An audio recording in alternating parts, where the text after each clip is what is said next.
Hola a tots, tutorial estem en història antiga de primer de l'ESO en el tema que fa referència a les primeres civilitzacions de la humanitat, concretament les societats mesopotàmica i egípcia. Durant el següent vídeo analitzarem i comentarem la política, economia, societat i religió de l'imperi dels faraons, és a dir, de l'antic i misteriós Egipte, el qual forma part d'una de les grans civilitzacions que actua durant l'antiguitat.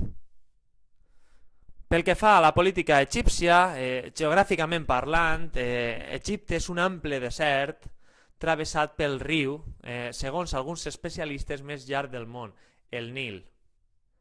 Hem de dividir aquest territori en dues grans regions, el Baix Egipte, d'una banda, compost per una extensa vall al delta, i l'Alt Egipte, més sec, àrid i desèrtic.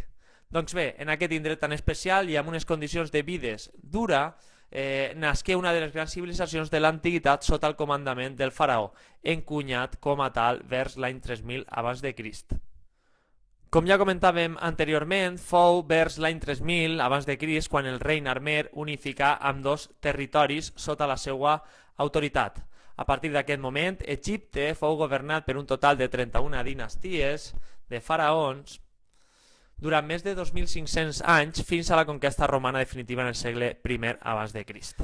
Pel que fa al faraó, com a màxima autoritat del regne, sobre ell requeia tot el poder de manera absoluta i governava en nom dels déus. Era amo i senyor de totes les terres i controlava els afers econòmics. A més, simbolitzava la unitat d'Egipte. Dins de l'extensa etapa i dinasties ens hem de detindre en alguna de les seues 5 faraones, a saber Nefertiti, la primera reina faraona després de la mort del seu marit Amenofis IV. Així mateix el regne, dividit en províncies, comptava amb un nodrit grup de funcionaris fidels, habitualment al faraó, on al capdavant d'aquests se situava la figura del governador. Quant a la cronologia general, destaquem 3 etapes bàsiques. L'imperi antic, entre el 2850 i el 2052 abans de Crist, on cal ressenyar l'època de les piràmides entre 2650 i 2190, on es construïren les cèlebres piràmides de Dashur i Medum, i sobretot les de Keops, Kekren i Mykerinos, també conegudes com les piràmides de Gizeh, assistint també durant aquesta etapa a l'aparició de l'escriptura jeroglífica. També hem de destacar l'imperi mitjà entre el 2052 i 1570 abans de Crist. Hem de destacar el regnat d'una faraona, Hatshepsut, entre 1501 i 1480 abans de Crist, i les figures de Nefertiti, Akenaton, Tutankamon i la tomba més famosa de l'antiguitat, o la de Ramsès II, qui immortalitzà el seu regnat a la construcció del magníficent temple d'Abu Simbel i Hathor i promotor de la ciutat egípcia de Tebes. Darrerament parlar del Baix Imperi entre el 1570 i el 30 abans de Crist i fer referència a 2 fites històriques, la presa de l'imperi per l'assiri Assurbanipal, que esdevé una província més del seu territori, i la presa d'Alexandre Magne al 332 i el domini romà cap al 30 amb la cinematografiada relació entre l'emperador Marc Antoni i la faraona Cleopatra. Respecte a la societat, trobem els següents grups socials: la cort reial, els alts funcionaris, els nobles, el poder religiós dels sacerdots conformaven el grup dels privilegiats que acaparava terres i posseïa el major poder polític, econòmic i social. Llauradors i artesans i comerciants constituïen la majoria de la població. No comptaven amb cap privilegi i eren un dels motors i força econòmica i de treball. Els esclaus, capturats en guerres o empresonats per contraure deures, funcionaven com a puntal de llança de la societat i sistema esclavista imperant durant l'antiguitat. A nivell econòmic, l'agricultura i l'artesania eren les principals dedicacions del món rural i urbà egipci. Quant a l'agricultura, val a dir que, per un costat, els homes treballaven la terra a través del llaurat, sembra, recol·lecció, i venien al mercat l'excedent produït. Per un altre costat, les dones treballaven en la confecció de vestits, la collita agrícola i l'elaboració de pa o cervesa. El conreu de cereals, llegums i hortalisses era habitual, mentre que la cacera i altres menesters com la construcció d'edificis del faraó també formaven part de la vida dels llauradors. Respecte a l'artesania, teixidors, orfebres o ceramistes eren les professions més assídues entre els egipcis urbans, juntament amb els nombrosos comerciants que habitaven les terres del Nil.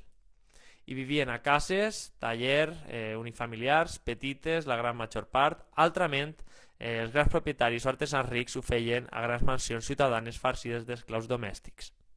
Darrerament, la religió fou un dels fenòmens més característics i singulars del món egipci antic. Els déus regien les vides dels egipcis, els quals n'adoraven molts, motiu pel qual cataloguem aquesta regió com politeista. Dins del panteó egipci cal destacar les següents divinitats que enumerem. Ra, que és el déu del sol. Amon, associat amb l'anterior, és el déu de la ciutat de Tebes, Amon-Ra.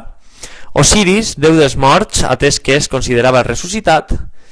Isis, muller de l'anterior, les seues cures durant la mort d'aquest assassinat pel seu germà provocà aquest ressuscitament i també associada a la fertilitat. Horus, nascut del matrimoni entre Isis i Osiris, és el déu de la guerra. En el cas d'Anubis és el déu de la momificació i Tot, el secretari dels déus i patró dels escribes. Bé, la població era enormement supersticiosa i bàsicament acostumava a protegir-se dels mals esperits amb amulets i els déus eren representats amb cos humà i cap d'animal. Aquest fet és degut a que alguns animals que protegien contra plagues o d'altres animals perillosos per l'ésser humà, cas de l'ibis, una au que eliminava les serps, o fins i tot el xacal que mantenia la carronya del riu, eren considerats com sagrats.